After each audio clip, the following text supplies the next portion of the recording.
iniciamos la segunda charla de Fiancor a través de Zoom. ¿Qué tal, Mariano? ¿Qué tal, Fede? ¿Cómo están? ¿Bien? Muy bien, acá estamos. Yo estoy tratando de ayudar a Daniel a que entre. Me parece muy bien. Ustedes se ponen que Federico López Castromil se haya puesto el saco para un evento como este. En la radio, en otro programa, el viernes en Instagram no estabas más tranquilo, mejor. Así que bueno, hoy va a ser una charla seria entonces. Es otro público. A mí, pero está bien. Mariano, ¿vos estás en tu oficina? Sí. Último Bien. día. Último día, porque ya mañana tenés que volver a tu casa. Exacto. Bueno, señores, para empezar un poquito la charla, bueno, agradecemos a los más de 350 personas que se inscribieron. Hoy, si les parece bien, iniciamos con algunas preguntitas, mientras vemos si el diputado se puede iniciar o entrar. El tema de que a partir de mañana ya es ley esto, ¿no? Federico, Mariano, mañana ya es ley, ya cualquier contrato que se firme a partir de mañana es por 3 años. Sí, correcto. Esto salió publicado hoy, con lo cual, según el artículo 23, creo que es, entra en vigencia el día siguiente de la publicación, con lo cual mañana todo lo que se celebre a partir de mañana rige la modificación del código, o sea, la nueva ley. ¿Y vos, Fede, qué pensás? ¿Mañana ya esto empieza? Sí, era como, es el final de un proceso, en mi caso quizás de muchos años, y bueno, mañana es el comienzo de otro, el comienzo del arranque de estas nuevas normas y nuevas reglas de juego en las que tenemos que jugar, y arranca todo mañana. Así que por otro lado está un poco empañado por esto de que volvemos a la cucha y no podemos, nosotros acá en Capital particularmente, porque esto es una ley federal, recordemos que en todo el país en algunos lugares se está trabajando normalmente, pero bueno, para nosotros es un tiempo, estos 17 días que vienen por delante, también quizás vengan bien, quizás en mi caso menos porque estuve muy metido, pero para poder incorporarse, internalizarla y trabajar y armar los nuevos contratos y todo. Así que me parece que hay que tomar estos días para eso. Fiancor. La fianza de los corredores inmobiliarios. Te financiamos la garantía y el depósito hasta en 18 cuotas. No corras riesgos. Opera con corredores inmobiliarios matriculados. Conócenos ingresando a fiancor.com.ar. Fiancor, garantías para alquilar. Habíamos, diputado, bueno, estamos comentando que ya mañana esto es, ya a partir de mañana empieza a regir, cualquier contrato que se firme a partir del 1 de julio ya es por 3 años, y bueno, una ley controvertida donde tiene sus pros y sus contras, y donde la gente piensa, y bueno, me gustaría ver si podemos responder algunas preguntas que son dudas que tienen los corredores y que también puedo tener yo. ¿Cómo serán los incrementos en los contratos comerciales? Yo entiendo que no, pero bueno, si alguien quiere responder, ¿se ajustan los contratos comerciales? Los contratos comerciales, perdón, yo tomo la delantera, pero sí, tomen, vamos. Los contratos comerciales no rigen según la modificación, porque, digamos, los ajustes de la regulación complementaria hacen a la vivienda, con lo cual, a mi entender, los contratos comerciales siguen manejándose de la manera que se manejaban antes. Bueno, vamos a ver que si está bien lo que usted dice, y Daniel nos corrobora esto. ¿Daniel, es así? Sí, coincido. El espíritu de la norma es regular todo lo que tiene que ver con los contratos de locación de vivienda, por la misma lógica por el cual el índice que se crea en la ley para actualizar los contratos, los valores de locación, es un índice que está conformado por costo de vida, digamos, inflación por un lado, pero por otro lado también el RIPTE, es decir, el incremento salarial, que por supuesto es la lógica de incluir ese concepto es porque se trata estamos hablando de inquilinos, que muchos inquilinos, o la mayoría, son trabajadores asalariados, por lo tanto, de ninguna manera sería consecuente que se lo aplique a alquileres comerciales, por lo pronto, salvo que sea voluntad de las partes hacerlo, ¿no? Claro que sí. Perfecto. Bueno, ahí cuando hablamos del ajuste, yo tiro una opción, una realidad que pueda pasar, y les pregunto a todos, el que quiera responderme, arranca. Vamos a suponer que yo firmo un contrato ahora en julio, uno nuevo, ya va por 3 años. ¿Cuándo le aplico el ajuste? ¿A fin de año o al año? ¿Cuándo le voy a aplicar ese ajuste? Marcelo, a los 12 meses del contrato. A 12 meses del contrato. Bueno, eso es importante, porque es una de las preguntas que tenía. Lo va a publicar el Banco Central, Y es una, a ver, también está bueno aclarar que a veces se escucha como que un día se va a desayunar con cuál va a ser el índice, pero el Banco Central lo va a ir publicando todos los meses, entonces ya 3 meses antes, o 4 meses antes, o 2 meses antes de que tengan que indexar tu contrato, vas a ir viendo de reojo cómo viene. Entonces, con esta posibilidad que se le da al inquilino de 3 meses antes de pedir una rescisión del contrato sin multa, a ver, si fuera que un año particularmente se fuera a complicar o que ve que no lo puede pagar, en el mes 9 podría pedir esa rescisión y retirarse en el mes 12 sin esa nueva indexación. Digo, para aplacar esta psicosis del aumento, ¿no? También, pero bueno. Eso que menciona Fede es importante, porque va a tener que ajustarse una vez por año, o sea, la ley establece que tiene que ser valor único y mensual, o sea que los primeros 12 meses van a ser iguales y consecutivos, y el segundo año va a establecerse el ajuste de acuerdo a lo que pasó el año anterior, y va a haber que tomar la última publicación. Esto hay que ver, como no existe este índice hoy todavía, ni sabemos con qué periodicidad o qué demora puede llegar a tener esa publicación, va a ser importante que esto se establezca en los contratos como cuál es, no la publicación del mes anterior al vencimiento, sino la última publicación. No sé si se entiende, porque por ahí se demora esta publicación. Pensá que vas a tener que tomar el ajuste acumulado de los últimos 12 meses para empezar el segundo año. A ver, acá tenemos al autor y lo sabe más que yo, pero se discutió mucho cómo iba a ser que se le exija al Banco Central a que haga estas publicaciones mensuales. Eso se agregó en uno de los últimos proyectos. La idea es que esté muy claro y que todos los meses uno vaya teniendo, porque uno ahora lo ve con cierto miedo lógico, porque no existe este índice, pero una vez que uno entre en el rodaje, ya vas a ir teniéndolo más en la cabeza todos los meses. Así que eso... No, lo que digo es que como pasa también con la CAC, viste que cuando vos ajustás por la CAC, a veces tenés que tomar la última publicación, que no siempre es la del mes inmediato anterior al vencimiento. Entonces, nada, poner simplemente que sea la última publicación. Y que Daniel, ¿a esto querés agregar algo, Daniel? Lo que estamos hablando. Sí, coincido que, a ver, es un problema, a ver, para todos los que somos un poquito más, tenemos más años, recordamos de la época anterior donde los contratos se indexaban. La verdad que en la Argentina no hay indexación de los contratos desde la vigencia de la ley de convertibilidad en 1991, que fue aprobada con una lógica de un país donde teníamos una inflación muy baja. Hoy, lamentablemente, tenemos un país con una inflación alta y de alguna manera que sigue estando vedada la actualización de los contratos, no se responde a la realidad que vive el país hace muchos años, lamentablemente, de alta inflación. En ese marco, en ese momento, me acuerdo en esa época, en la década del 80 sobre todo, se aplicaba el índice del mes anterior, como decía recién. Me parece que está bien que ese tema se aplique el último índice publicado al momento que se cumple el año del contrato, ¿no? Creo que es la interpretación correcta. Bueno, otra de las cosas que dice la ley, que me gustaría la opinión de ustedes, de los corredores y del diputado, es que todos los contratos van a tener que estar registrados en AFIP. Entonces acá hay una pregunta de un corredor, y es la siguiente, y ya vamos a ver si la podemos responder. Si el contrato firmado por las partes tiene validez si no está registrado en la AFIP, o sea, una pregunta que, bueno, evidentemente no, calculo que... ¿Mariano? Obvio que sí. El contrato es válido, absolutamente. Desde el punto de vista jurídico es perfectamente válido. ¿Válido aunque no esté registrado en la AFIP? No tiene nada que ver la cuestión impositiva con la jurídica. Desde el punto de vista jurídico, el contrato suscripto entre las partes, con las formalidades que corresponden, es perfectamente válido. Distinto es que ese contrato esté registrado o declarado ante la agencia gubernamental, llamada AFIP, o no. Digamos, es un tema impositivo, ¿no? ¿Vos sos tiene abogado? que ver con lo jurídico.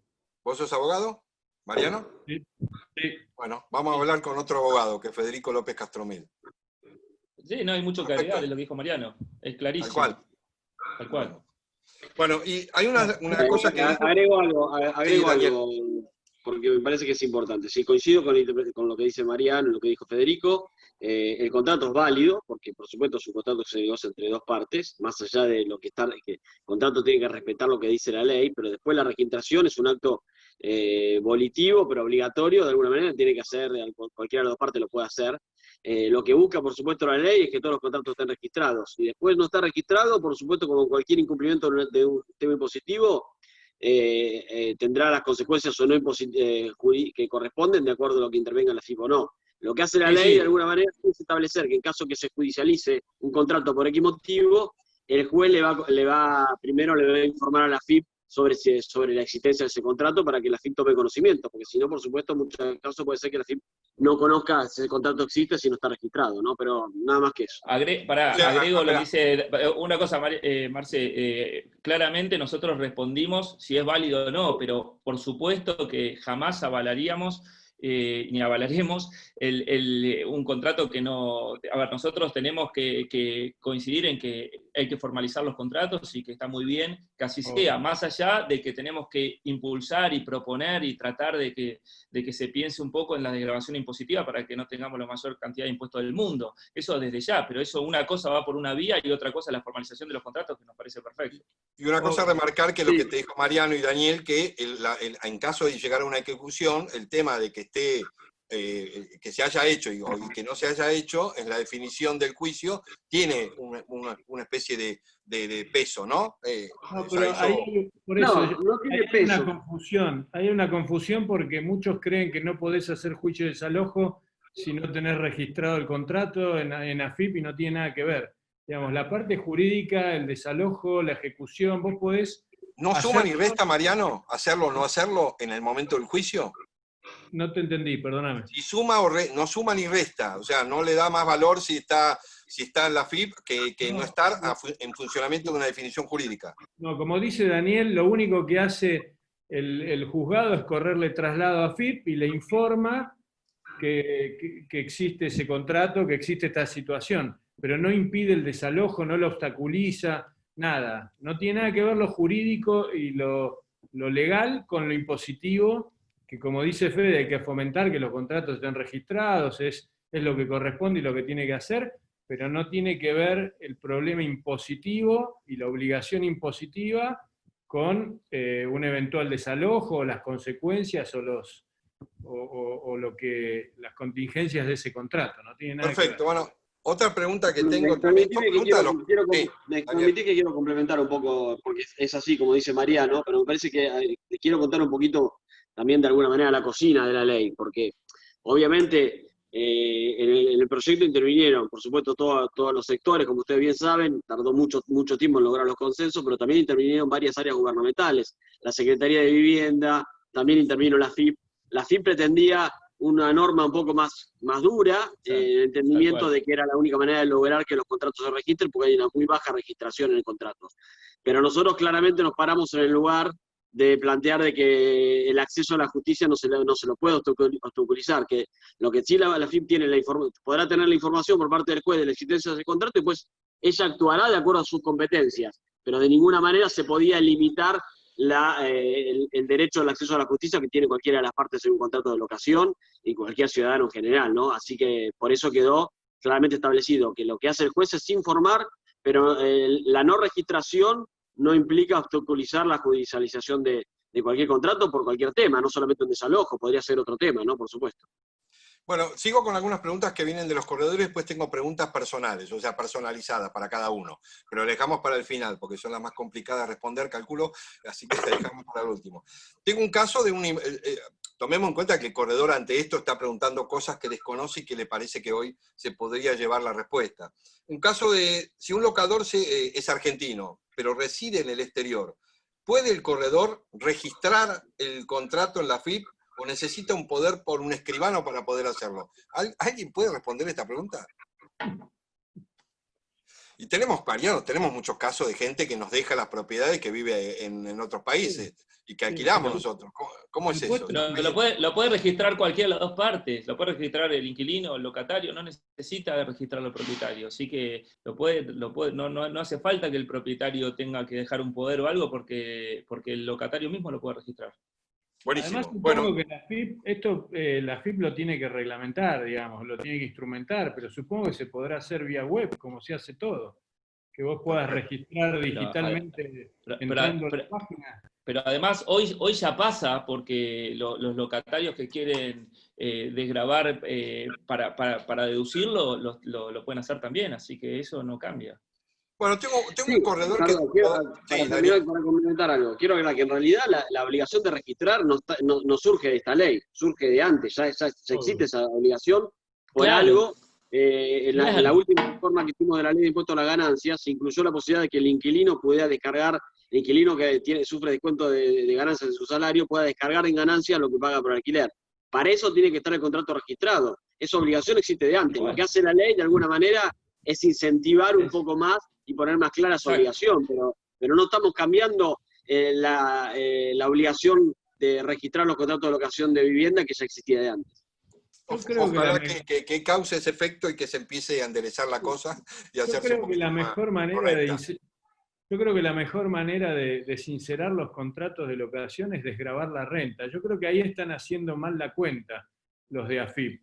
Yo creo que si entendieran que desgravando la renta o la inversión con destino a renta, pero las dos cosas, pero la renta en sí, saldrían a la superficie todos los contratos y realmente entraría en circulación todo ese dinero, yo creo que si hacen bien la cuenta, recaudarían mucho más por la salida a la superficie de todo ese dinero que hoy no está, que por el mismo gravamen de la renta. Creo que están haciendo mal los cálculos.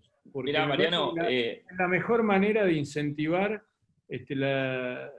la declaración de los contratos. Aprovecho para lo que decís, y está bien que digas AFIP se equivoca, porque a veces escuché de manera muy injusta que los legisladores no se dan cuenta que hay que desgravar impositivamente los contratos, y a mí me consta, en uno de los primeros proyectos, creo en el 2016, el de Daniel Lipovetsky proponía una serie de medidas para la desgravación impositiva, y eso estaba discutido. El problema es que a veces no es una cuestión, y no es que los quiera defender a los legisladores, pero digo la verdad, ellos lo pensaron, y el tema es que de arriba a veces el presupuesto te dice, te baja en línea de que no, pero no es que no se pensó. De hecho, yo mismo cuando pude disertar esos 12 minutos lo dije y coincido con vos, Mariano, y creo que todos coincidimos. Pero a veces se marca como que no se pensó y sí se pensó. El tema es que dijeron que no de otras áreas, y estaría bueno que en cualquier momento eso se implemente, porque esto no va en contra de esta ley que está a ver, lo hablamos el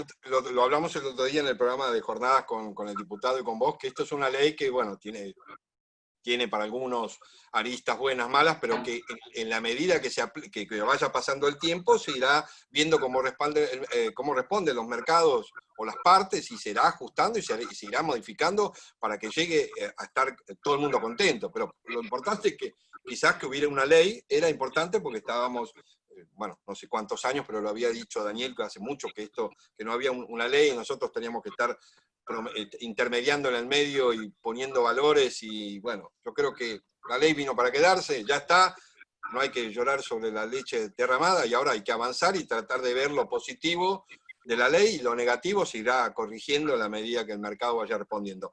Tengo una pregunta que no está clara, porque esto sí yo lo tengo claro, pero evidentemente este corredor no lo tiene claro, y me parece que es bueno que lo podamos definir. ¿Qué beneficio tiene? O sea, para mí es la parte más importante de la ley, ¿no? El tema de que estamos como corredores inmobiliarios en la intermediación. Pero esta pregunta la hago porque quiero que la aclaremos y que todos la entiendan bien.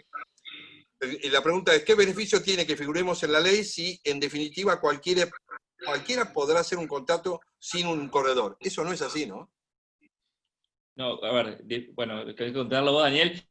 Pero sin intermediación, a ver, la pregunta, sabemos que... quiero aclarar la pregunta. La intermediación siempre va a tener que estar un corredor inmobiliario matriculado. Claro, eso no hay discusión. Después, si uno quiere contratar un abogado para redactar su contrato, él tendrá que pagar a ese abogado, pero no puede ponerlo como intermediario entre dos partes. Cada uno podrá contratar al que quiera, al escribano, al contador, al perito, al que sea, pero eso ya será pedido de parte y lo pagará esa parte, no como intermediario, que sucede hoy en infinidad de casos, que ponen a un encargado, un conserje, o una señora secretaria, o un abogado, a que intermedie y le diga, resolveme este contrato y tratar de llegar a un acuerdo entre ambas partes. Eso es lo que deja claro en el Código Civil.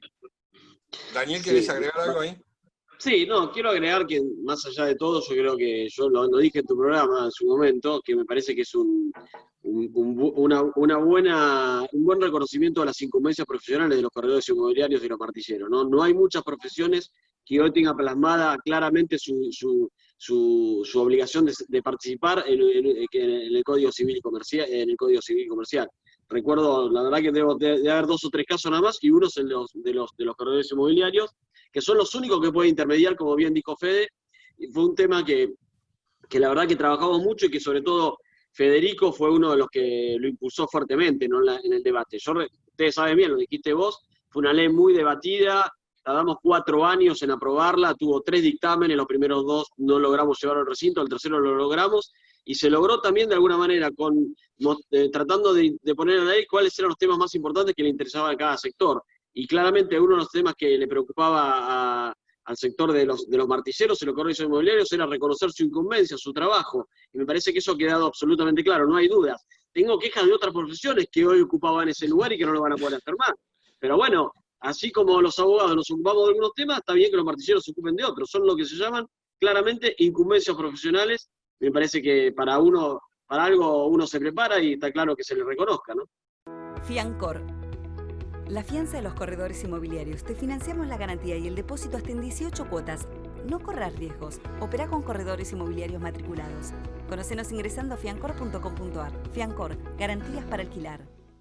Sí, yo creo que hay que darle valor porque es el inicio de algo que podemos seguir para adelante. O sea, a partir de ahora podemos seguir peleando por un montón de cosas, como en este caso tratar de que se caiga la 58-59, porque esta ley y ya nosotros como corredores matriculados dentro de la ley y dentro del Código Civil nos da un poquito más de fuerza y demás. O sea, es un inicio para buscar la incumbencia total del sector inmobiliario. Así que eso yo le pido a los corredores que lo valoremos, que nos demos cuenta, más allá de que si estamos de acuerdo o no con lo que estemos de acuerdo, valoremos esto, porque de la ley, si hay algo bueno, es esto.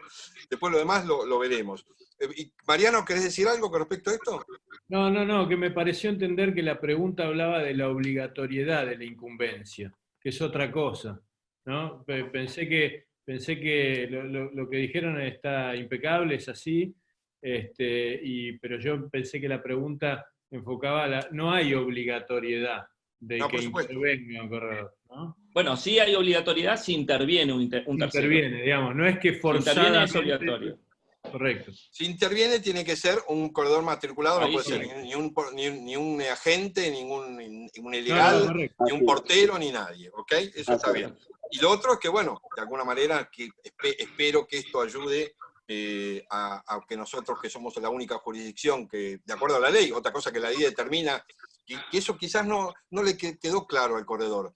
Todo lo que pasa en la Ciudad de Buenos Aires después explota en todo el país. Y si recuerdan, cuando explotó acá, quería ir a todas las provincias el tema de la 58-59. ¿Sí? Ya había ido a la provincia de Buenos Aires, ya querían entrar en el interior. Yo me acuerdo todos los presidentes del colegio en un programa mío peleando eso y con cierto temor y con dudas. Esta ley ya lo que dice, señores, cobran ambas partes. O sea, eso, los del interior tienen que estar muy contentos de que que le paramos la pelota de la 58-59 a hacer copia y pega en todo el interior y en la provincia de Buenos Aires. Eso nos quedó a nosotros porque era anterior, pero ya no van a tener que tener miedo todo lo que son los colegios y los corredores del interior de la provincia de Buenos Aires. ¿Es así o no? Porque, Marcelo, de un plumazo, te mandaba la 58-59 a todo el país. ¿Entendés? Pasar a ser mandatario de todos lados y ya el sustento que tenía el fallo de Cámara, que era el 1351, dejaba de existir. Entonces, la verdad que a veces en el interior, no sé si se valora en el interior, desde provincia de Buenos Aires hasta por todo el país, a veces no se valora la ratificación que se generó. Yo quiero agradecerle particularmente a Daniel, a todo el equipo de Daniel, que a veces no tiene tantas pompas y está en la oscuridad, que es Cristian Papisca, ¿cómo se llama? A Gabriel Vázquez, a Romina, tu secretaria divina, a Guillermo, que discutíamos tanto, que costó, y la verdad que tuvieron una apertura de ir cambiando de opiniones en un montón de cosas. Y yo realmente a la gente que cambia de opinión y que va entendiendo el porqué, yo la valoro mucho. Y porque me parece que eso es un agradecimiento gigante, porque no hubo ni va a haber una discusión para nuestro sector más importante que la profesión en sí misma, como se estaba discutiendo. Si Si esta ley no hubiera venido, todo el interior iba a tener que pelear como peleamos nosotros, con el riesgo de ganar o perder. No. Es que ni siquiera, Marce, porque no podés pelear cuando vos cambiás el artículo madre, donde directamente se basaba la 58-59. Ya la discusión estaba perdida prácticamente. Entonces, a veces no se valora, pero bueno, la ley es larga, podemos seguir discutiendo. Me apasiona esto porque es nuestra profesión y me parece que ese lugar es importante dejar en claro nuestro rol fundamental que se ratificó esta vez en el Código Civil y que figura la palabra matriculado, profesional y un montón de cosas, pero eso quería estar declarado. Ahora sí, vamos a empezar un poquito con las preguntas más dirigidas. Le voy a preguntar primero a Mariano y con respecto a de los artículos de la ley, ¿qué es lo que con los cuales estás conforme y con cuáles, aún estando el diputado, te pido por favor que me conteste, y con los cuales no te convence la ley? A ver, yo creo que esto tiene tres títulos, ¿viste? O sea, hay el primer título, que son las reformas de los artículos del código en sí mismo. La verdad que en ese sector creo que hay cosas positivas, creo que hay cosas negativas, pero en definitiva, digamos, no me genera grandes ruidos, digamos. Creo que en esa etapa, en esa parte de la ley, le da mucha velocidad a los contratos. El artículo 75 es muy buena la modificación y la elección del correo electrónico como domicilio constituido, con la posibilidad de constituir domicilio electrónico. Le da mucha celeridad a la comunicación, a las notificaciones. Creo que hay un montón de aspectos positivos.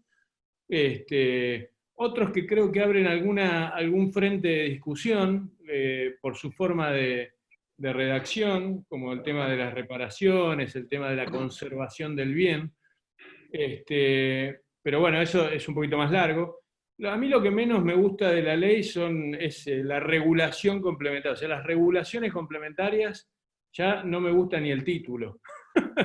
Las regulaciones no me gustan. Pero bueno, digamos, todo lo que es el tema de las garantías me parece un artículo que está muy bueno desde un aspecto porque sincera lo que ya se venía ejecutando, es como que pone un menú de opciones de garantías, que en la práctica venía funcionando así, pero bueno, es una manera de transparentarlo. La verdad creo que el tema del ajuste, del sistema de ajuste, creo que no le aporta certidumbre, al contrario, creo que le aporta incertidumbre al contrato, pero muchas veces tiene que ver también con el contexto, ¿no? Yo el acento lo pongo en que me parece inoportuno el momento, digamos, ¿no? A veces todo tiene que ver con un momento determinado, y en este momento donde estamos con todo este lío y todas estas incertidumbres, creo que esto le aporta un poco más de incertidumbre, ¿no?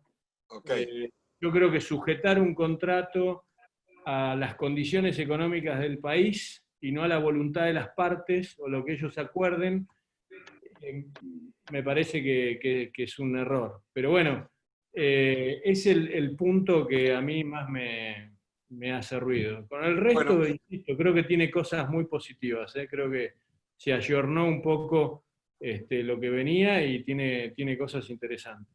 Bueno, te pido, Valeria, que vayas seleccionando. Hay muchísimas preguntas porque tenemos en la sala llena, tenemos capacidad de 100 y tenemos 106.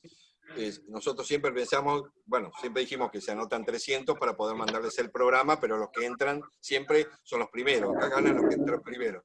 Pero tenemos bastantes preguntas. Pero quiero acotar algo con respecto justo al tema de las garantías. Ahora te toca a vos, Fede, decir lo bueno y lo malo de la ley delante de Daniel, ¿eh?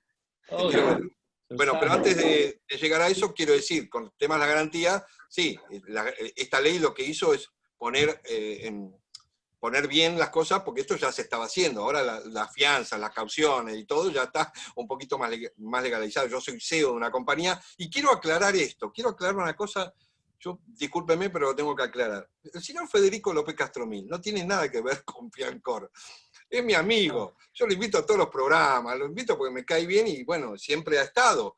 pero el señor Fede López Catromil no tiene nada que ver con Fiancor. Con Fiancor somos otros corredores que ya van a estar en la página, quiénes son, si les interesa, porque se está corriendo, entonces preguntan, y bueno, quiero aclararlo. Además, Federico López Catromil vende otra caución, y trabaja con otra compañía, ni siquiera con la mía trabaja. Así que, eso, dejando aclarado eso, lo libero a Federico de todo lo que le están diciendo, que somos socios, no. El CEO de la compañía soy yo, él es un amigo y lo invito porque me gusta invitarlo. Gracias. Ahora sí, Fede, ¿te animás a decirle a Daniel Dale. lo bueno y lo malo de la ley?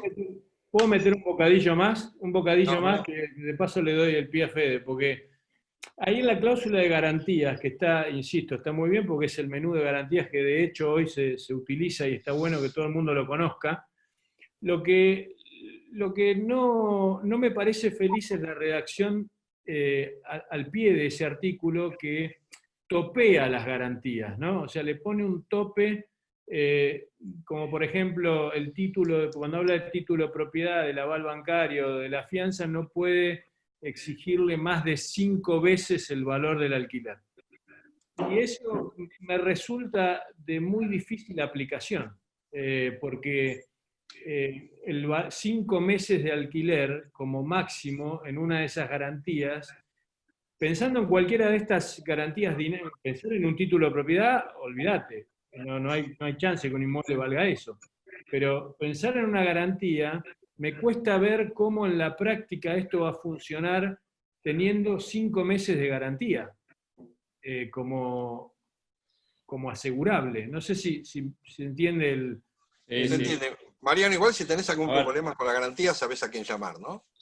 Sí, pero yo creo que el problema es que en vez de afianzar 1 año de pago de alquileres, va a tener que afianzar 5 meses máximo. No sé, ahora hay que afianzar 3 años, porque viene la nueva ley y la fianza van a ser por 3 años. No, pero... Por eso, Bueno. pero ahí es donde me resulta un problema porque te lo topea que no podés exigirle más de 5 meses, no vas a poder garantizar por 3 años, vas a poder exigirle 5 meses y así sucesivamente renovar cada 5 meses el seguro, la fianza, la garantía. Y no está mal, no es mala idea que vos ponete en lugar de una afianzadora que tiene que ahora afianzar 3 años. Yo prefiero afianzar 3 meses e ir renovando en la medida que los 5 meses fueron cumplidos y pagados, que tener que darle una fianza por 3 años y ver cómo me manejo, porque son 3 años. No está mal que las fianzas podamos ahora decir, bueno, cada 5 meses, la fianza la tenés, pero cada 15 meses vamos a ver, y vamos a seguir afianzando en la medida que cumplas. Pues si no, 3 años también es un riesgo muy grande para la fianza. ¿Fede? A ver, con respecto a los puntos, yo al haber estado tan en las comas y en el detalle, quizás, por un lado es como cuando uno hace una casa y la vive y sabe las contras o sabe cuando no anda un ascensor o qué puerta te anda mal, entonces yo hubiese corregido o redactado distinto un montón de artículos, pero también soy el que más Y por ejemplo, el de las garantías, por supuesto. Para mí, por supuesto. El del índice de actualización, a mí no es el más feliz que me hubiese gustado, pero también entiendo y también sé que acá había, justamente soy el que más entiende a la ley, porque también vi lo que dice Daniel. Daniel, lo que dice la AFIP, muchas veces no surge, pero a veces cómo había arrancado el tema de cómo iba a entrar la AFIP en esto, iba a ser mucho más duro. Así, un montón de cosas, las multas que se eliminaban los primeros 6 meses, el tema de cómo estaba redactado la devolución del depósito, y un montón de cosas más que veo de dónde arrancamos y a dónde llegamos, paso a entender y decir las cosas como quedaron, puedo no estar de acuerdo, pero en eso consiste un consenso, en ceder, en relegar, en conceder. Entonces la valoro y entiendo lo que dice Mariano porque yo coincido, y también coincido con los que digan quizás no es el índice en un momento de inflación el más feliz para salir a la cancha de esta manera.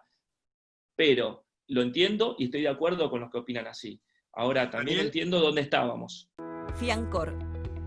La fianza de los corredores inmobiliarios. Te financiamos la garantía y el depósito hasta en 18 cuotas. No corras riesgos. Operá con corredores inmobiliarios matriculados. Conocenos ingresando a fiancor.com.ar. Fiancor, garantías para alquilar. Daniel, bueno, acá tuviste dos corredores inmobiliarios de alto target que te están diciendo lo que les gusta y lo que no les gusta. ¿Vos qué puedes responder a eso? Bueno, primero contarles que en definitiva si la ley se basa en un proyecto que yo presenté y reproduce bastantes términos de ese marco, después por supuesto que sufrió todas las modificaciones que se van haciendo en el marco de los consensos, ¿no? Y eso tarda, es un trabajo de muchos meses, de escuchar a todas las partes, y también escuchar al resto de los diputados de los otros bloques que también te proponen cosas, y de nuestro propio bloque en su momento que nos proponían cosas, y hasta de propios sectores del gobierno que proponían un montón de cosas, y que uno tiene que ir viendo cuáles toma y cuáles no, y debates permanentes, y tratando de buscar los consensos, y la verdad que fue una tarea muy difícil. Por eso les contaba que duró 4 años la tarea en ese marco para tener la ley. Las primeras dos veces que la dictaminamos en la Comisión de Legislación General que yo presidía, no logramos llevar al recinto justamente por eso, y recién lo logramos solamente en la tercera ocasión, después de mucho trabajo de buscar los consensos. En ese marco seguramente hay muchas cosas que quedaron redactadas de una manera que yo no me convencían, pero digo que esta es la mejor ley posible en toda esta situación que estoy contando.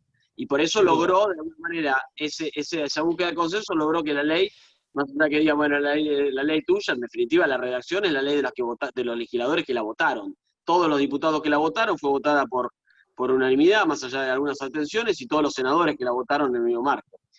Ahora, respecto a qué no me convencía de cómo quedó, bueno, a mí me hubiera gustado incluir lo que decía Fede en su momento, que era exenciones impositivas para incentivar la oferta, ¿no? A mí, más allá de ahora se habla mucho de que esta ley va a desincentivar la oferta, no sé si va a ocurrir eso o no, pero yo me quería quedar tranquilo, queriendo mostrar que además de alguna manera de equilibrar una relación y una ley que en muchas cosas le soluciona problemas al que sufren los inquilinos, también me parecía que había que incentivar que haya más oferta, porque eso también beneficia a los inquilinos y por supuesto beneficia a quienes se dedican a construir, y me parece que reactiva la economía en una situación difícil, y por eso lo planteé de arranque. Lamentablemente, en el medio se coló una situación de la economía muy difícil y la crisis de que se originó en el 2018, y bueno, finalmente no logramos incluirla, que creo que hubiera sido mucho mejor de lo que con esa ley.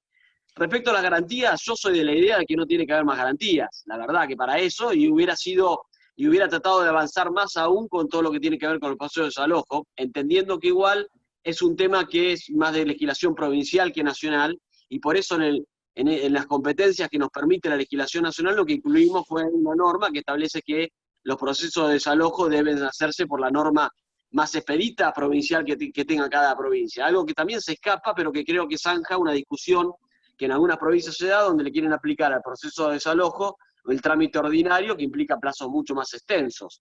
Entonces me parece que ahí también uno apuntaba a algo mejor, pero por supuesto se dio en este contexto. Daniel, o sea que si vos hubieras logrado eso, me quedaba sin trabajo. Bueno, la verdad que uno busca en realidad es cierto, pero bueno, no, de todas maneras uno busca a ver, que...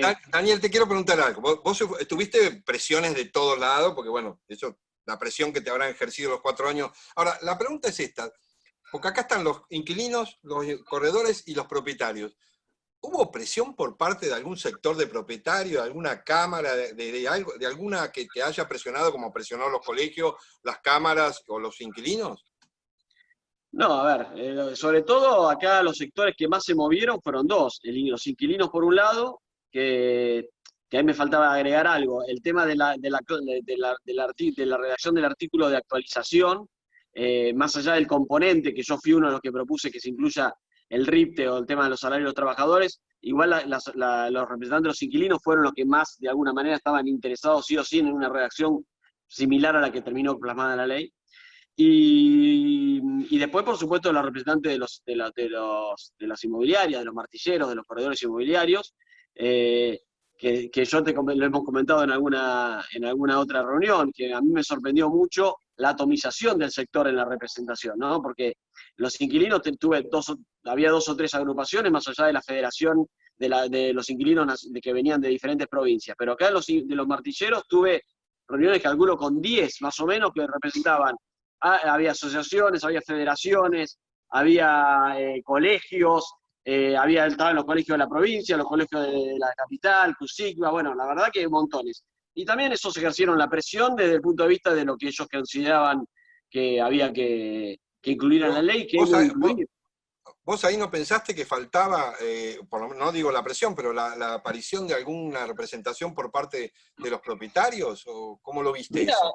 sí, por supuesto, siempre va a faltar, pero nosotros tuvimos contacto igual con muchos propietarios, conversamos sobre eso, pero más allá de eso, mira, lo que ocurre en el Congreso Nacional con cada una de las leyes es que, y más en esta ley tuvo de alguna manera un montón de reuniones de comisión y reuniones que se llaman informativas, donde uno las convoca y cualquier organización puede presentarse a dar su opinión. Y nosotros fuimos abiertos a que participe cualquiera, y además fue una ley que era público que se estaba debatiendo en el Congreso. Por lo tanto, cualquier organización de propietarios que hubiera querido participar y no participó fue porque no le interesó, no porque no se le hubiera prohibido participar.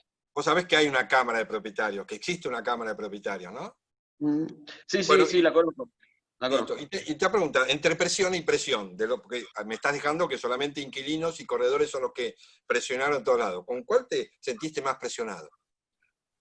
No, con los dos. Cada uno fue variando. Tuve de los dos. La verdad que mirá, para decirlo de alguna manera, tuve críticas de los dos sectores, con lo cual de alguna manera uno dice, bueno, cuando uno recibe críticas a los dos lados, o está haciendo cosas muy mal o muy bien. Pero bueno, eso lo dejaremos a criterio después de cómo se aplique la ley, que yo coincido con vos lo que decías, de que iremos viendo cómo la ley se va desarrollando y seguramente va a necesitar ajustes a partir del momento que se aplica. Las leyes se ven bien si están bien hechas o no y qué cosas hay que corregir a partir del momento que están en vigencia. Antes es un escenario donde uno se imagina cómo va a ir aplicándose, ¿no?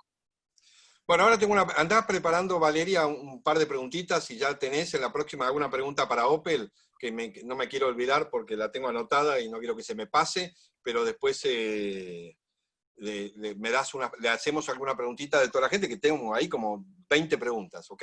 Elegí 2 o 4. Vamos a tratar después, sí, todas las preguntas, responderlas a todas, por parte de Mariano o de Fede, y si hay alguna para Daniel, se la pasamos a Daniel para si la quiere responder, te la responde a vos, Valeria, y vos se la transmitís y se la respondés. La intención, dado que hay muchas preguntas y que que les podamos responder a todos. Entonces, todas las preguntas se las vamos a ir dando a quien corresponda y te la van contestando a vos por mail, Valeria, y vos se la respondés a las personas después de esta emisión. Mariano, ¿vos crees? Mirá qué pregunta que te voy a hacer. ¿Vos crees que las instituciones del sector estuvieran a la altura para consensuar esta ley y a reformar el código? ¿Qué pensás? A ver, yo sinceramente creo que no todas. Por supuesto, creo que hay una asignatura pendiente muy importante, que es la unión del sector. Es lo que marcaba Daniel, que se ve a simple vista, no hay que estar adentro para darse cuenta que hay realmente una asignatura ahí, que tenemos que trabajar todos para la unión del sector y la sinergia con la industria. Y la representación y todo ese tipo de cosas, porque si no, digamos, se genera esto que parece como que cada uno tira para su lado, como que hay un desorden y una desorganización, y ninguna desunión trae buenos resultados. Así que yo creo que yo he visto muchos, como Fede, y mucha gente que, digamos, de alguna manera peleó, yo lo he visto pelear casi en soledad muchas veces a Fede en esta batalla. Hubo muchos que acompañaron y estuvieron y otros que no. Entonces, la verdad es que... Ahí te quiero hacer, María, una pregunta y si Fede la quiere contestar también interviene. Ahora la ley ya está, es un hecho, vamos para adelante, lo bueno, lo malo, pero hay que convivir con algo que ya es ley. Tenemos que ver cómo responde el mercado, como dice el diputado, se irá ajustando, iremos viendo qué cosas se ajustan de acuerdo a la respuesta del sector, de las dos partes, inquilino y propietario, e inmobiliario también. Pero, ahora que ya está hecha la ley, el mensaje que tienen que bajar los de arriba, los que manejan los colegios, ¿de qué tipo de mensaje para con respecto al futuro de esta ley? ¿Un mensaje de qué tipo? Porque, viste, están corriendo varias versiones. De calma, de contención. Nosotros somos intermediarios, nosotros somos, entre comillas, el árbitro del partido. Es una locura que el referee entre con el pito gritando y con la cosa sacada. Estos son nuevas normas y nuevas reglas de juego. y tenemos que jugarlas, y acá si estamos dirigiendo el partido, que son dos partes, porque acá se habla de tres partes y son dos, propietarios e inquilinos, locadores y locatarios, nosotros venimos a ser ese mediador y ese intermediario que es ratificado en el código. Entonces, nosotros tenemos que ir y dar calma y contención, ese es nuestro trabajo. Si vamos a salir corriendo, pongamos un tractor y vendamos Marroc. Es decir, tenemos que nosotros marcar esa contención, que es lo que buscan cuando nos vienen y es lo que estudiamos y es lo que hicimos toda la vida. Perdón, Mariano, te interrumpí, pero... No, estoy totalmente de acuerdo. Yo creo que ahora, digamos, justamente cuando pasan estas cosas y estas modificaciones, se genera un doble desafío de parte nuestra, ¿no? La capacitación, el asesoramiento, el estar más cerca de las operaciones. Esta ley propone un desafío interesante, que es que achiqué mucho los plazos, le dio mucha celeridad, mucha dinámica y acortó mucho los plazos. Y esto nos genera a nosotros un rol de asesoramiento mucho más, hay que estar mucho más atento a lo que pasa en las cuestiones cotidianas de los inmuebles, y me parece que justamente lo que hace es destacar o mostrar lo importante de nuestro rol en la intermediación y en la asistencia a las dos partes. Ahí es donde nosotros tenemos que demostrar que estamos a la altura. Son las reglas, hay que aplicarlas, hay que estudiarlas bien, asesorar bien a la gente y estar muy encima de los problemas, de unos y de otros, porque eso es muy importante. Ojo, es un detalle de la ley que no sé si se percibió o si todos la percibieron, pero le da mucha velocidad y acorta mucho los tiempos, ¿no? De todo tipo de notificaciones, intimaciones, y eso requiere de una experticia y una atención particular, ¿eh? Y Daniel, ¿vos qué opinás con respecto al mensaje que tiene que de ahora en adelante dar los líderes o los que bajan línea del sector, que son las instituciones, para abajo? Sí, coincido. Me parece que es momento para la calma, como decía Federico, y también me parece que desde el punto de vista del trabajo de los corredores, yo creo que es una ley que de alguna manera reivindica ese trabajo, porque lo dice claramente al establecerlo en el código, pero también de alguna manera porque va a generar mucho más necesidad de la gente de consultar y que el martillero intervenga. Recordemos que en los últimos, ustedes lo saben mejor que yo, pero digamos, el alquiler entre particulares que se fue con las redes sociales, hasta con las nuevas tecnologías se fue facilitando. Me parece que esta ley, al poner ciertas cuestiones que hay que ser muy cuidadoso, y justamente por los plazos, me parece que también de alguna manera reivindica y genera la necesaria participación de los corredores inmobiliarios, ¿no? Los martilleros. Así que en ese marco me parece que va a ser una fuente de trabajo, no una quita de trabajo. Yo creo que ahí hubo algún mal análisis de alguno de los representantes de los corredores, que estuvo con posiciones muy duras y la verdad que innecesarias, ¿no? Yo me encontré con la mayoría realmente me encontré con gente muy, muy moderada y defendiendo las incumbencias, pero hubo algunos que de alguna manera parecía que estaban en una tribuna de una cancha de fútbol cuando estábamos discutiendo una ley de alquileres, ¿no? Y eso me sorprendió de alguna representación por parte de los corredores inmobiliarios. Y ahí te pregunto... Y nos hace, agrego, ¿no? Marce, nos hace necesarios, no obligatorios. Eso, lo que acaban de decir Daniel y Mariano, me parece que el otro día lo hablábamos en tu programa con Sergio, que lo dijo, nos hacen necesarios, esta ley nos marca ese lugar, nos hace necesarios, no obligatorios, que me parece que es buenísimo. Bueno, Daniel, te voy a hacer una pregunta comprometedora, porque vos dijiste que de parte del sector inmobiliario hubo mucha gente que presionó, que se acercó y demás. ¿Por qué le diste tanto lugar a Federico López Castromil en esto? Mira, no fue una cuestión de darle lugar, sino una cuestión de los lugares se ocupan, ¿no? Y me parece que lo que hizo Federico fue aportar. Entonces, cuando viene alguien a aportar, yo me acuerdo de la primera reunión que tuve con él, había varios del sector, y él vino con una anotación y me iba diciendo, mirá, este artículo tal, creo esto, demostrando que había estudiado la ley. Porque una cosa es pararte del lado de lo conceptual, y otra cosa es decir, mirá, me parece que hay que modificar esto, y trabajó mucho con objetivos claramente. Él defendía, por supuesto, de alguna manera al sector que representaba, que eran los corredores inmobiliarios, y por lo tanto él fue ocupando ese lugar de alguna manera y ayudando a la búsqueda de consenso, que me parece que era la clave. Yo aprendí mucho en la experiencia estos 4 años. En los primeros tiempos, que las 2 veces que la dictaminamos, me di cuenta después de que no estaba madura la ley. La tercera vez que la dictaminamos estaba más madura y eso tuvo que ver con la actividad de los representantes de los inmobiliarias y de los inquilinos, que los puse también a trabajar en conjunto con nosotros para llegar al texto finalmente que se aprobó. Y Federico fue protagonista de eso y el lugar se lo ganó él solo, no se lo dio a nadie, digamos. Fiancor. La fianza de los corredores inmobiliarios. Te financiamos la garantía y el depósito hasta en 18 cuotas. No corras riesgos. Opera con corredores inmobiliarios matriculados. Conocenos ingresando a fiancor.com.ar. Fiancor, garantías para alquilar.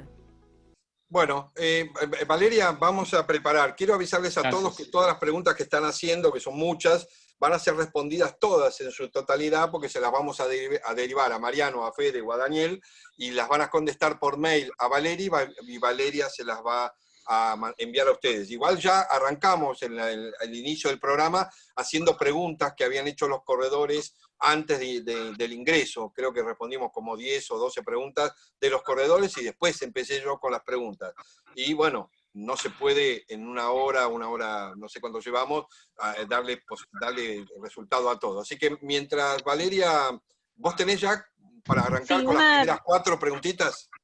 Una de las mayores preguntas que están ahí dando vuelta es sobre la aplicación. Yo tenía una reserva firmada en marzo, que no se llegó a firmar el contrato de alquiler por el tema de la pandemia. Quedamos vistos, bueno, cuando termine esto y se pueda mudar, vamos a firmar. ¿Esa firma va con ley nueva o con ley vieja? Contrato nuevo con ley nueva. Ley nueva.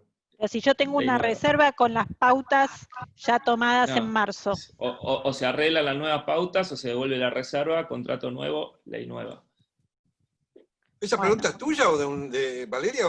¿O Sí, de después las preguntaba, Valeria, si querés. Las tuyas dejarlas para el final. No, Hacemos estaba la pregunta puesta. No, estaba puesta perfecto, de uno bueno. que no preguntaba de marzo, sino que preguntaba de ayer. Perfecto. Que tenía para entrar en vigencia mañana, para firmar mañana, 1 de julio, que entraba con ley nueva. Todavía tiene tiempo, 2359 es ley Lo vieja. lógico es que la reserva se reformule, porque debe estar hecha en términos que ya no corren. O sea, debe reformular la reserva para ver si el propietario está de acuerdo, y en base a ese nuevo acuerdo firmar el nuevo contrato. O sea, en síntesis, todos los contratos que se hagan a partir de mañana, por más que se hayan hablado de 2 años o lo que fuera, a partir de mañana se tiene que hacer por 3 años, si no, no es legal. ¿Está bien? Exacto. Bueno, vamos a otra pregunta, Valeria. Quiero agregar algo, que vi por ahí una pregunta recién ahí que apareció en el chat. Que respecto al tema ¿vos de ves que las preguntas, Daniel? No, pero una cosa con respecto a que lo vi en las redes sociales y me parece que está bueno aclararlo, porque la ley hay un capítulo que habla del alquiler social. Y lo que la ley realmente crea es un programa de alquiler social que lo desarrolla el Estado, que es en realidad ayudar a las personas de bajos recursos a que puedan alquilar. No tiene otro objetivo, no hay que el Estado se va a hacer cargo de las propiedades, no, solamente es tratar de ver cómo en situaciones de ver los barrios populares donde también se alquila, poder ayudar a través de, por ejemplo, que el Estado pueda tener un programa de garantías públicas para esas propiedades de los barrios populares, donde muchas veces la gente no accede ni siquiera a una inmobiliaria, ¿no? Bueno, eso es lo que busca el programa. No hay ningún tipo de intervención estatal en ese marco, sino crear un programa de ayuda social, como hay un montón de programas del Estado para otras cuestiones, ¿no? Daniel, me gustó eso que veas una pregunta y que la respondas, me encantó. Así que fíjate si ves otra que te altere un poquito, porque debe haber algunas a favor y otras en contra, pero agarrá la que vos quieres responderla, dale, me encanta eso. Eso habla bien como que te animás a responder todas las preguntas, y yo no tengo que andar seleccionándola, ni me digan a mí que te la estoy seleccionando. Agarrá y responde la buena y la mala. ¿Tenemos alguna otra pregunta, Valeria? Con el tema de los honorarios, que es un tema, el 1351 dice que se le puede cobrar a las 2 partes, pero abajo hay una partecita que dice que lo regula cada jurisdicción. Hoy el 58-59 ya está incluido en la ley de corredores de capital. Valeria, ¿eso es una pregunta o es una acotación tuya? No, la preguntaron acá, aparte yo tengo chat con toda esta gente que me pregunta antes. cuando en capital se le puede empezar a cobrar a los dos. Y si ese monto va a estar regulado en el 4,15 o va a ser libre, o va a ser libre. ¿Qué responde? Yo, si quieren, esto es una ley federal, es decir, esto no está pensada para la Ciudad de Buenos Aires. Entonces, acá lo que te dice son las bases. Acá se le va a cobrar, vas a ser intermediario, le vas a cobrar a cada uno de tus clientes, y después, ¿cuánto, qué monto lo va a fijar cada jurisdicción? Por supuesto que acá la ley 58-59 deja de a ver, habrá que hacerlo todos los procedimientos judiciales correspondientes, que eso lo hará el colegio, pero esto es una ley posterior y superior, donde te están diciendo que sos intermediario y que debes cobrarle a ambas partes. Y acá te están, el fallo de Cámara fue muy claro, basándose en este 1351 que ahora se ratifica. Pero, bueno, acá dice no hace falta esperar. El mensaje del colegio fue que hay que esperar, y yo voy a seguir con ese mensaje del colegio, no soy quien para decir si hay o no hubiera que esperar a que se expida al Tribunal Superior. Yo voy a seguir los lineamientos que dice el colegio, mi colegio, y voy a seguir ese lineamiento. Pero creo que ya deja de, y es un secreto a voces, y es algo lógico, y hay que irse, realmente me doy vuelta, si no se falla de una manera lógica como debería ser en base al 1351 actual. Pero bueno, eso se lo dejamos al Tribunal Superior. Estoy de acuerdo con Fede que corresponde esperar a que se expida el Tribunal Superior en base a esa ley que consideramos todos inconstitucional, y que, digamos, si bien la Cámara nos dio la razón, esperamos que el Tribunal Superior se expida y en base a eso poder funcionar con nuestra propia, digamos, de acuerdo a nuestra propia ley dentro de nuestra propia jurisdicción, ¿no es cierto? Pero sí, coincido que hay que esperar que se expida el tribunal. Hay una pregunta ahí que estoy leyendo, porque empecé a leer la pregunta. ¿Qué ocurre si mañana, por un error o omisión o lo que fuera, un inmobiliario mañana o pasado se firma un contrato con la ley anterior, o sea, de 2 años? ¿Qué puede pasar con ese contrato? Depende de lo que firme. Pero digamos... El contrato, se equivocó, se durmió, y no escuchó, no vio la televisión, esta semana firmó un contrato de 2 años. ¿Qué pasa con este contrato? No, lo mismo que celebrado por 3. Lo mismo que si firma lo mismo que si ahora se firma un contrato con un plazo menor y como si fuera con destino habitacional. Es lo mismo. No es legal. Sí, hoy si firmas un contrato por un plazo de un año, no es legal, digamos, viola la ley. Después hay que ver si te judicializa o no, qué tipo de intervención tiene, pero claramente no cumple con lo que dice la ley. Igual puede, por el error, eliminar ese contrato, volver a firmar otro, citar a las partes y hacer la cosa como corresponde. El índice del Banco Central... Ojo que en cuanto al plazo, puntualmente, la ley lo entiende celebrado por 3 años. Punto. Sí. Plazo mínimo legal. Okay. Si vos lo haces por 1 año, la ley entiende que lo hiciste por 3. Punto. Exacto. Sí, salvo que estés dentro del marco del artículo 1199, que serían las únicas excepciones. Si no, es plazo de 3 años. Y hay que declararlo. Otra pregunta es que ¿cómo va el índice del Banco Central? ¿Irá llevando la acumulación de los distintos meses? Ahí no ¿qué piensas? Bueno, ahí Daniel, eso fue, cada artículo llevó su discusión, por eso yo valoro mucho el trabajo que hicieron, que podría ser corredor inmobiliario perfectamente, es un máster en intermediación. La verdad es que se hablaba a ver cómo que se exija, fue una de las charlas que se exija que el Banco Central lo publique, porque si no se estaba marcando un índice que nadie sabía quién lo iba o no se le exigía la publicación, o cómo se iba a regir. Así que eso fue uno de los temas, pero debería el Banco Central hacer un índice mensual, dejando en claro lo que le corresponde a cada mes, si vos entrás en ese mes de aumento. Claro. Bueno, otra es imprescindible que CABA, o sea, que el colegio envíe un modelo del contrato, o sea, el modelo nuevo de un contrato nuevo, pero no sé si hay mucha variación, pero sí, calculo que sí. Y bueno, que me dice que tampoco han aclarado los temas honorarios. Sí, aclaramos los temas horarios. No sé si quieren reaclarar eso, en capital una cosa, en provincia, pero si hay alguien para darles respuesta que entró hace poco, tema honorario, ¿quién lo quiere definir? Claro. No, que cada provincia lo va a definir el monto, la regulación de cuál es el número a cobrar. Algunas serán un mes, otros serán 4,15, otros serán 1 mes y medio, depende. Algunos no está regulado. En algunas provincias no hay, es uso y costumbre. Fede, yo creo que en eso todos los que somos corredores de capital estamos un poquito confundidos. Sí, 58, 59 mata ley de alquileres o ley de alquileres mata 58, 59 y están todos dando vueltas preguntando qué va a pasar si volvemos a cobrar o no. ¿Alguien se anima de los corredores a dar una opinión con respecto a eso, ya que son abogados los dos? No, yo ya te lo dije. Sí, es que recién lo explicamos, digamos, el tema es este.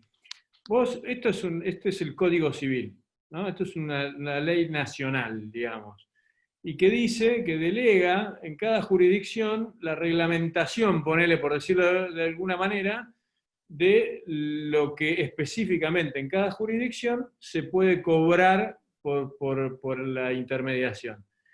En la ciudad de Buenos Aires, esto estaba, digamos, reglamentado, estaba la ley, digamos, que funda el colegio, donde establecía que se podía cobrar el 4,15, y nunca fue reglamentado. Aparece la 58-59 y nos prohíbe. Digamos, ahí es donde nosotros impulsamos la inconstitucionalidad, amparo y demás, y ahora, digamos, tenemos que esperar a que el Tribunal Superior resuelva esa cuestión para saber si tenemos razón y podemos cobrar a las dos partes como establece el código o no, ¿no es cierto? Pero me parece que tenemos que esperar a que lo resuelva el tribunal, porque está justamente en cuestión nuestra ley jurisdiccional. Acá hay una para vos, Castromín, no sé cómo la vas a responder, porque vos tuviste que ver y bueno. ¿Por qué no incluyeron a los martilleros que deberíamos estar en las mismas condiciones con los corredores? No, se aclara. Primero, para mí, este servicio de intermediación es más del corredor inmobiliario, el corretaje, el que celebra un contrato de alquiler. Me parece que cada uno tiene sus funciones, eso es una opinión personal. Ahora, más allá de eso, a las provincias donde, por ejemplo, en Córdoba, lo hablamos, me acuerdo, con Daniel y con Brugue, particularmente, que allá tienen dos colegios, el de martilleros y el de corredores inmobiliarios. Entonces, se redactó el tema de la incumbencia para que la competencia local regule quién es el que puede ejercerlo, pero realmente para mí, pero estas son opiniones personales, yo creo que el martillero tiene una función absolutamente distinta al del corredor inmobiliario, y creo que tenemos que ir hacia ese lugar, son dos trabajos distintos, pero esas son opiniones, vas a tener algunos que te van a decir que no, el título es el mismo, pero bueno, esas son opiniones, pero te da la posibilidad el 1351, si sos martillero y estás colegiado en una provincia donde tiene colegio de martilleros y estabas ejerciéndolo, a que sigas haciéndolo. Así que eso está previsto. Si el locatario está en tenencia del inmueble, ¿puede renunciar al plazo de los 3 años? Sí. Perfecto. ¿Cómo se cobra la comisión ahora en un contrato de 3 años? Bueno, honorario, no comisión. Pero es lo que hablábamos recién, depende, hay usos y costumbres, depende de la provincia. Mariano está más en Cusicua, yo como me sale la Cámara que es federal y la ley. Acá te está preguntando qué es la sumatoria de todos los meses sobre el 4.15, es el formato. O sea, ¿cómo la cobramos? Porque ajuste no lo vas a poner, antes cobrábamos sobre el total de la sumatoria de todo. Bueno, de todo ahora sobre el primer mes. Sobre el primer mes. 36. Sobre el primer mes. Por 36. Claro. También lo estás cobrando el primer mes, por 36 meses, ¿no? Vos tenés algo, Daniel, ¿viste alguna que te guste responder? Porque no, viene bien, en las preguntas. Viste que acá hay opiniones y preguntas. Hay veces que opinan y hablan de vos, o hablan de Fede, o hablan de Mariano. Eso yo gracias a Dios que lo ves, perfecto. Pero sí, ¿ves alguna que vos te quieras sumar y responder? A mí me parece que, a ver, estoy viendo ahí el debate sobre el tema de martilleros y corredores inmobiliarios, la diferenciación que surge solamente en Córdoba, precisamente, donde hay dos colegios y en otros lados, pero lo de Córdoba lo tratamos, como recordaba Fede, fue unos temas que lo consideramos en el momento de debatir. Sí, obvio. La realidad por es que eso... yo creo que es un tema que tiene que resolverse en cada jurisdicción provincial, porque el tema del ejercicio de la profesión es una competencia provincial. El espíritu es reconocer la tarea del corredor inmobiliario. Si esa tarea del corredor inmobiliario también la hace el martillero, porque en la provincia se considera que la puede hacer el martillero también, bueno, es un tema que deben resolver cada provincia. Y me parece que yo lo que le recomendaría tanto a los martilleros como a los corredores inmobiliarios es que trabajen con sus colegios, con sus representaciones en cada provincia, para resolverlo en ese marco, digamos, ¿no? Porque hay provincias que no existen los colegios, entonces, Claro. y hay usos y costumbres. Hay provincias que están 2 colegios, como el de Córdoba, que tienen los 2 colegios, y hay otras provincias que tienen uno solo, hay otros que son de corredores y otros que son de corredores y martilleros. Entonces, como esto era un código civil y es para todo el país, se buscó esta redacción, pero estas son, después el resto son opiniones, ¿no? Pero el código civil se ampara a ambas profesiones. Es razonable que lo delegue en cada jurisdicción para que cada uno lo regule, localmente. Exactamente. Exacto. Exactamente. Y una cosa que quería agregar, para recordar por toda la historia de la ley, porque a veces no se entiende mucho. En su momento hubo un proyecto que vino del Senado, que planteaba prácticamente, en mi opinión, ¿no? La desregulación prácticamente de la actividad del corredor inmobiliario en todo lo que tuviera que ver con los contratos de locación, porque establecía que cualquier tercero podía intervenir en un contrato de locación de vivienda. Es Cualquiera. cierto, eso es Cualquiera. cierto. A veces uno se olvida de esa etapa, pero en realidad ese proyecto tuvo media sanción del Senado y prevía eso. Por lo tanto, a partir de ahí, yo mañana, cualquiera, como decía Fede, un portero, pero cualquier persona podía intervenir en un contrato de locaciones de vivienda. De ahí a lo que hay hoy, que es todo lo contrario, que solamente puede intervenir un corredor inmobiliario, hay un paso enorme que quizá no se valorice en el marco de una ley, pero creo que es muy grande para todo lo que tiene que ver con la profesión de los corredores, ¿no? Sí, les digo, muchachos, que yo estaba leyendo preguntas y respuestas, que hay como 30, pero el chat, porque aparte está el chat está sumamente intenso. Evidentemente esto va a dar revuelo, y esto, bueno, pero yo algo voy a sacar del chat, algo que sea un poquito más picante. Bueno, a ver, para ser un poquito más divertido, ya que, ¿viste? ¿Cómo, la registración en AFIP, la hacemos con la declaración jurada en ARBA, pero en AFIP, o sea, medio que está la gente confundida? ¿Alguien, para registrarse, registra en AFIP o en ARBA? ¿Cómo es esto? En AFIP. En Esto AFIP. es AFIP. ARBA. ¿Con el sellado hacemos una declaración jurada en ARBA? Debe ser de provincia más, ¿no? A ver, lo contesto yo que soy de provincia. Listo, bien. El contrato de vivienda, nosotros como corredores somos solidarios en el pago del sellado de ARBA. Yo entro con mi cuita ARBA, declaro el contrato, locatario, locador, con número de quit, el valor del contrato, sale un papelito, lo pagan. Ese es el sellado que se hace en ARBA, que no tiene nada que ver con lo que sea registración de AFIP. Eso se paga una sola vez y es el sellado del contrato. Gracias, Nada doctora. más. Después una pregunta dice, ¿cuál es la responsabilidad impositiva nuestra, de los corredores, ante una firma de contrato? ¿Tenemos responsabilidad sobre eso? Responsabilidad, perdón, no escuché. ¿Cuál es la responsabilidad impositiva del corredor ante una firma de un contrato? ¿O responsabilidades que nosotros tenemos en función de que... No, ninguna, porque las partes son, acá están locatario y locador, nosotros no tenemos ninguna responsabilidad ante la firma. La impositiva, la responsabilidad impositiva es por nuestras cuentas, ¿no? Claro. Sería dar la factura por los honorarios que cobraste por el trabajo, claro. Eso está bien, corresponde. Daniel, para la próxima, ¿podés ver para el tema impuesto, ingreso bruto para nosotros? Lo vemos, con gusto. Escúchame, Daniel, una de las preguntas que yo tenía que no te hice es, ¿qué pasó el día de la votación que realmente se votó, pero hubo ausencias? ¿Qué sentís de eso? ¿Cómo se portaron los senadores ahí? No, mira, yo creo que las ausencias del bloque de Juntos por el Cambio, ¿te referís? Tuvo que ver con un tema de acuerdos parlamentarios que no se cumplieron. Yo, por supuesto, que aspiraba que el bloque nuestro lo votara, porque en definitiva era un proyecto que lo había impulsado yo, pero también entendía que si el acuerdo entre bloques era que no se iban a tratar proyectos que no tuvieran que ver expresamente con el tema de atender los efectos de la pandemia, podía darse esa cuestión. Así como a mí no me gusta que, digamos, que de otro cuerpo legislativo se metan en las estrategias de nuestro bloque, no me gustaba cuando era diputado nacional y tampoco me gusta ahora como soy diputado provincial, entiendo también la lógica de la decisión del bloque Junto por el Cambio, que no tenía que ver con la ley en sí, sino justamente con este tema de estrategia de acuerdos parlamentarios. Pero me hubiera gustado que lo vote, por supuesto. Pero, ¿cómo sentiste que tus compañeros no te apoyaron? No, lo entendí. Hablé con varios, me lo explicaron, lo entendí. Obviamente que uno en estas cosas, mirá, es difícil entender a veces las lógicas parlamentarias. Uno integra un cuerpo colegiado de mucha gente con diferentes visiones, donde hay que compatibilizar con sus propios temas personales y políticos. Realmente es muy difícil, con sus propios egos, un montón de cosas. Estamos hablando de políticos que generalmente tienen egos. Así que cuando hay una decisión de cuerpo, uno la tiene que respetar, y yo la respeté más allá de no compartirla, ¿no?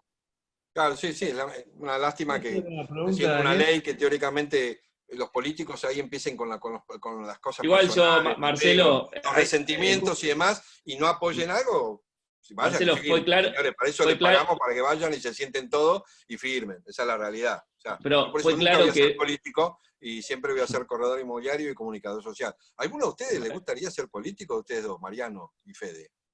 no, a mí no.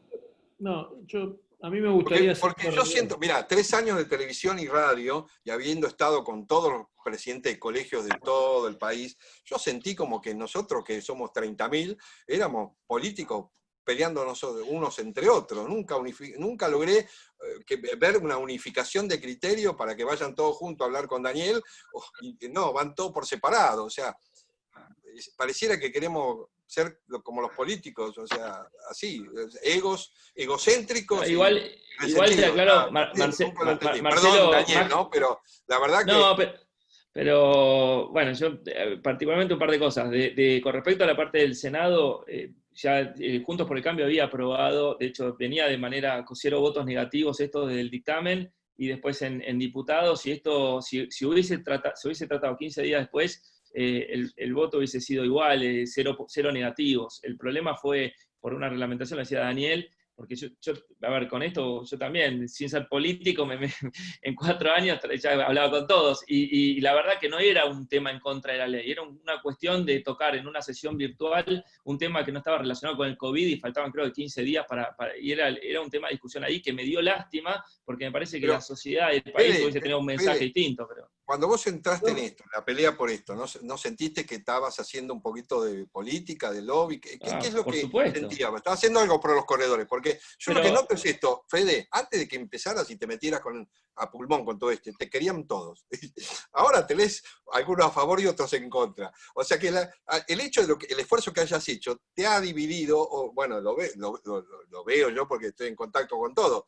¿Eso no te molesta?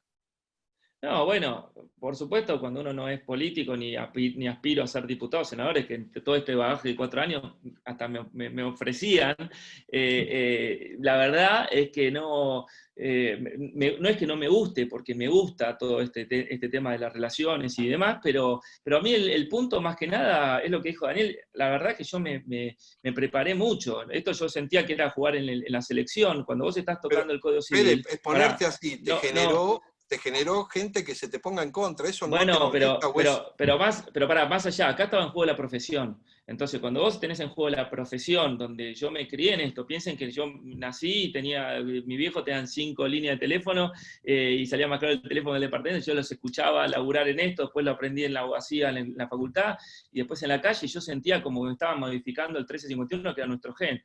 Entonces, realmente, en el 2016, que yo a Daniel nos cruzamos, creo que fue en el 2018, pero yo estaba más que nada trabajando con Nico Mazzotti, Matías Pérez Alati, había un montón en el grupo que se estaba tocando en 2016, y después nos fuimos cruzando, pero la realidad es que, como dijo Daniel, yo me preparé mucho, entonces yo sentía que con la camiseta solamente no te iban a llamar, es decir, por ser vicepresidente de una institución o de otra, entonces había que prepararse, y es lo que hice, para cuidar a la profesión y para realmente sacar una ley lo mejor posible, sabiendo que había muchos intereses encontrados, y trabajar por eso, ¿viste? Me parece que cuando tocas el Código Civil tenés que estar a la altura. Y yo me preparé realmente mucho. Y si después alguno que me conoce menos o que toca de oído, ahora se desayuna con esto, dale mi teléfono y invito a hablar, pero no puedo... más que eso, ¿viste? Lo que se dice en el sector es que la ley tiene 3 nombres. O 3 personas, o sea, le pusieron 3 títulos. Federico López Castromil, Daniel Lepovetsky y ese señor No, que no lo nombro. Pará, porque déjame para aclarar algo. ese es no muy lo nombre, injusto. pero le pusieron, No. la ley tiene 3 nombres. No, y es muy injusto porque Daniel se juntó con un montón de, todo el país tiene asociaciones, bueno, no todo el país, pero varias Pero asociaciones a de lo que voy, inquilinos. que digan esto, ¿a vos no te molesta? ¿No? A ver, Sí, pero estabas obvio. tranquilo en tu inmobiliaria y ahora estás como título. No, pero yo estoy feliz. Para mí fue la escritura más importante de mi vida y la que me dio 0 pesos. Y realmente, el 6 de noviembre del 2019, yo no me lo olvido nunca más. Puedo vender lo que vos quieras, pero yo el 6 de noviembre, cuando en el dictamen Daniel quedó fijo el tema de la ratificación nuestra, que aparezca corredor inmobiliario, porque ahí hablaban de leyes, pero el Código Civil, que aparezca por primera vez matriculado, profesional, y que no den una incumbencia locativa, realmente para mí estaba en juego la profesión, y casi todos los que vos conocés, Marcelo, que realmente aman la profesión y que estuvieron encima en estos 4 años, hoy por hoy, lo sabés, lo celebran y están felices. Después, a los que no se dieron ni cuenta que estaba en juego nuestra profesión, lo invito a contarles cómo fue el proceso de la cocina, pero más que eso no puedo hacer. Ok, señores, bueno, sí. Quiero agregar algo, porque si no me parece que hay cosas que, y es el momento para aprovechar para explicarlas, ¿no? Me parece que lo que quedó claro con la votación en el Senado, en un proceso de un Senado que tiene mayoría, estas son las primeras leyes que aprueba el Senado, digamos, del cambio de gobierno, de las primeras leyes que venían de la Cámara de Diputados, y era una ley que incluso venía impulsada por un diputado de otro bloque. Eso demuestra de alguna manera cuál era la decisión política de avanzar con una ley de alquileres. El problema acá es que no había ley de alquileres hace 30 años. Por lo tanto, había una decisión política de que haya ley de alquileres, iba a haber ley de alquileres. Ahora, esa ley de alquileres podía ir más allá o menos allá de acuerdo al debate que se dé. Esta es una realidad, pero una ley de alquileres iba a haber, porque está claro que había un tema de que no había un montón de cosas que faltaban regular, y había quienes pretendían regular mucho más de lo que se reguló. Daniel, y te hago una pregunta. Hay que entenderlo para entender un poco por qué hoy también hay ley de alquileres, ¿no? Me parece un tema que no hay que olvidarse. Te hago una pregunta. ¿No creen que fue inoportuno el momento del tratamiento por estar inmersos en esta pandemia, en una situación de extrema incertidumbre? ¿No es como que no era el momento? No sé cómo lo ves, te pregunto. No, a ver, es posible. Yo, lo que me tocó mi trabajo fue en la Cámara de Diputados. Luego, cuando que fue en noviembre, hasta noviembre, te diría Eso que. sí. Entonces, después, el Senado, la verdad que a mí me sorprendió cuando se trató en ese momento, pero eso demuestra de alguna manera cuánta voluntad política había del actual oficialismo de avanzar. Claro. Me parece que esto también hay que entenderlo en el marco de todo este proceso a donde llegamos, y a leyes que podrían haber ido mucho más allá.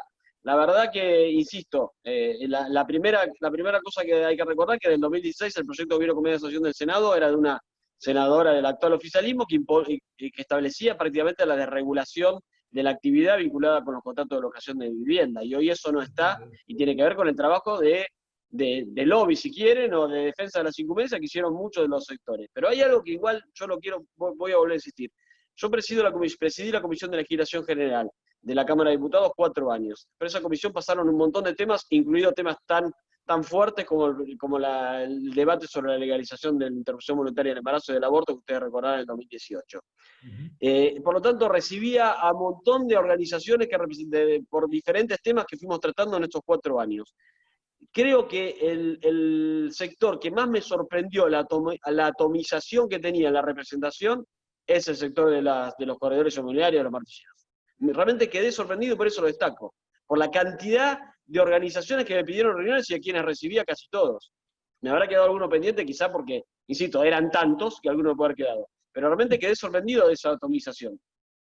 Sí, también es injusto cuando se dice cuando dicen que no se recibieron. Yo creo que Daniel recibió a todos. También me parece eso, a todos recibió.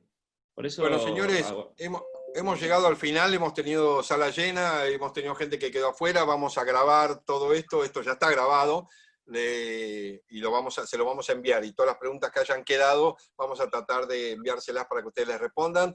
Yo agradezco mucho a Fiancor, que ha sido la empresa que ha auspiciado este evento, y bueno, y es una empresa nueva que se lanza, que es una empresa para corredores inmobiliarios, desarrollada por corredores inmobiliarios. Así que gracias, Flancor, y gracias, Valeria, por haber, al principio estabas un poco asustada, pero viste que después entraron todos de golpe. Gracias, Valeria, gracias, Mariano, por estar, gracias, te queríamos en el programa. Y bueno, pregunta, Mariano, ¿te gustaría ser presidente del colegio? A ver, yo no veo el tema del colegio. Porque términos esto de personales. meterse en la política, ganás adeptos y te ganás enemigos. ¿Qué sé yo? Hay que tener para meterse en esto, ¿viste? Más vale quedarse en su inmobiliaria que te quieren en el barrio y no que te quieran la mitad de los matriculados y la otra mitad no, ¿viste? Lo que pasa es que yo te juro que no veo el tema del colegio desde lo personal, o sea, no tengo ningún tipo de ambición personal. Yo lo que siento es la necesidad de hacer un aporte desde el lugar que me toque. Formo parte de un grupo muy lindo, con un montón de profesionales súper capaces, interesantes, y la verdad siento que hago mi aporte, que devuelvo a la profesión algo de todo lo que me dio, y no lo veo en términos personales. Perfecto. No me Aporto contestas. desde donde me toque. Si No suma. me contestas. ¿Y la respuesta, Ahí, Mariano? Ni me dijiste, ni sí ni no, ni. La próxima, vamos a ver. Federico, realidad López no- Castormil, ¿quiere ser ¿Cuál es el algún diputado? directivo ¿Opel o del el colegio? ¿Algún día? Federico No sé. López Castormil, ¿quiere ser directivo del colegio algún día? Hoy, paso a paso. Hoy estoy en la vicepresidencia de la Cámara. Acá el único que responde y dice sí o no es Daniel Lipovetsky, que ya es diputado y ya sabemos. Daniel, ¿de qué partido sos? Junto por el Cambio, Bien. del PRO de ¿Podés Junto por el creer Cambio. que hay una pregunta acá que me decía, la pregunta decía, pregúntenle a Lipovetsky de qué partido es? Así que te la hice. Pensaban que no me iba a animar, me animé y te la hice. Bueno, pero a veces cuando buscas el consenso pasan estas cosas.